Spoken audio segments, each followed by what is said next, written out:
Grabe naman po si kuya, yung may-ari ng kotse. Binagsak niya po yung cellphone. Ayun o.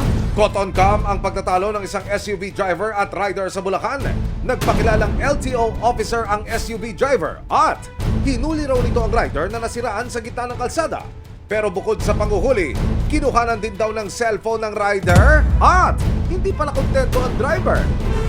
Kung yung makikita mga kapuso, sa mga sandaling ito'y pinipisikal na ng lalaking nakastripe, yung sinasabing LTO officer. Yung cellphone ni Kuya, binalibag niya. Ay, dapat nabulin niya yung Kuya. Wait lang ba? May baril po ba? Sige po, may baril. Yan mo kaya, marami nakakita na. Matapos ang insidente, agad na tumulog sa PNP San Jose del Monte, Bulacan ang rider na si Raymond. Ayon sa police report, nakasaad na nagkaroon ng matinding banta sa buhay ni Raymond matapos siyang harangin sa kalsada at subukan na kuhanan ng lisensya ng nagpakilalang LTO officer. August 15, na-verify po namin lahat ng detalye ng tao.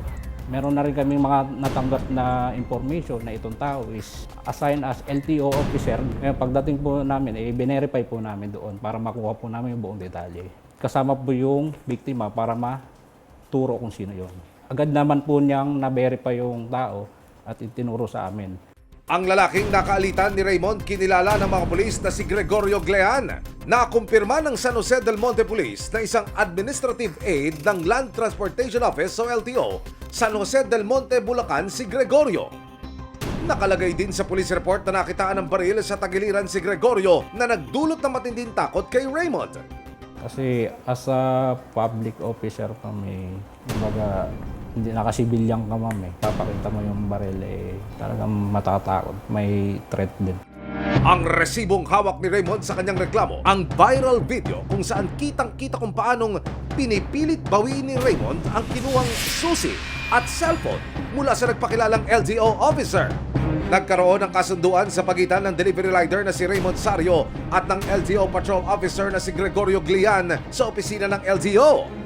Sinasabi sa kasunduan na babayaran ni Gregorio ng danyo si Raymond na nagkakahalaga ng 24,000 pesos. Kasama sa halagang ito ang pambayad sa cellphone na sinira at kinuha ni Gregorio. Wala pong namagitan sa amin. Wala naman po kami magagawa kasi email po niyang biktima rin po yun. Kaya nga po nung nagsabi na pinaakyat po namin sa aming hepe.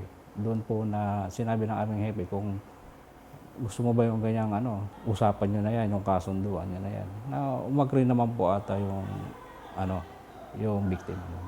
Kapalit ng halagang ibinigay kay Raymond ang kasunduang wala na siyang legal na reklamo na isasampa laban kay Gregorio at ang pagpapabura ng video ng pangyayari online.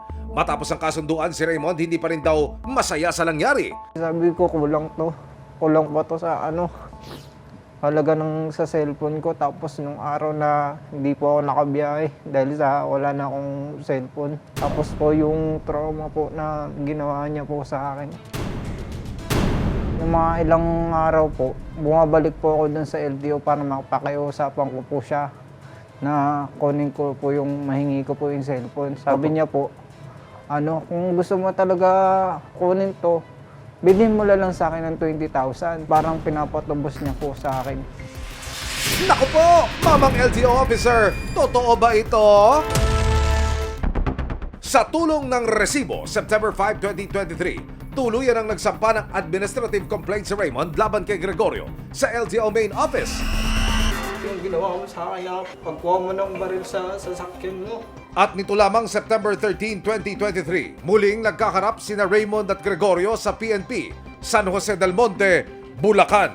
Dito na humingi ng tawad si Gregorio sa nagawa niya kay Raymond. Ako naman kasalanan ko yung sinira ko yung gamit niya, kaya willing naman ako na. Yun lang naman po hinihiling ko na yung pamilya ko po. Natatakot din kasi. Hindi, ba't matatakot? Magsabi ka kung magkano pa yung pwede natin itulong sa'yo, lapit ko na lang sa kanila, hihingi na lang din ako sa kanila. Parang tulong ko na lang din sa'yo. Para maayos na yan.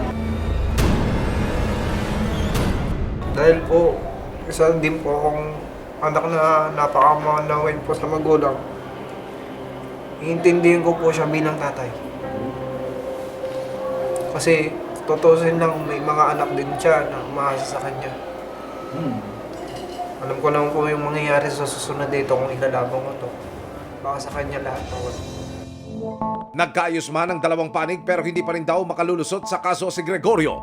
Hindi siya related sa patrol, hindi rin siya part ng law enforcement at the time of the incident. Sa regional office po is pwede siyang mag-suspend for a period of 3 months. Na-file nyo siya sa central office, so pwedeng yung action na yon is not just for suspension but also for revocation. After hearing, for drafting na yung resolution, for signature na kung ano po ba, kung suspension ba or revocation ang maipapataw sa kanya because of the road rage incident. Depensa ni Gregorio. Pag overtake ko, huminto ako, bumaba ako. Umovertake na rin jeep.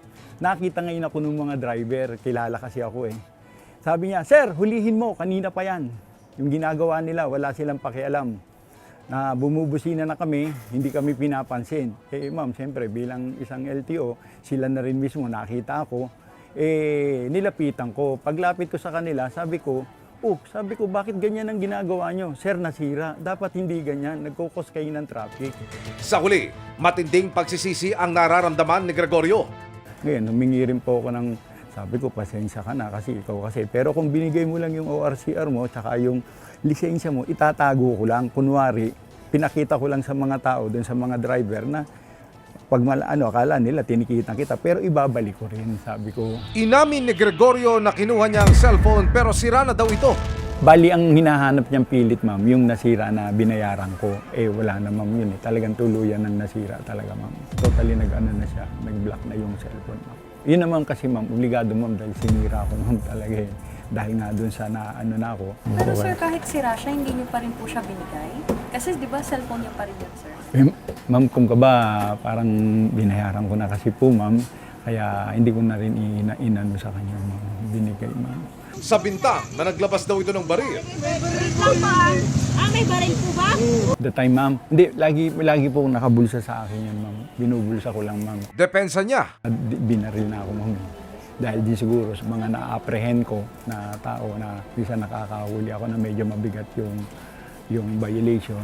Pero ano pa naman yun, ma'am, medyo matagal-tagal na rin. Sana yung mga ganun po, sana tulungan na lang po natin kung ano man po may problema sa nangyari sa kalsada. Tatanungin po agad natin ang problema. Maraming salamat po sa GMA. Tsaka po sa resibo po. Grabe naman po si kuya, yung may-ari ng kotse. Binagsak niya po yung cellphone, ayun o.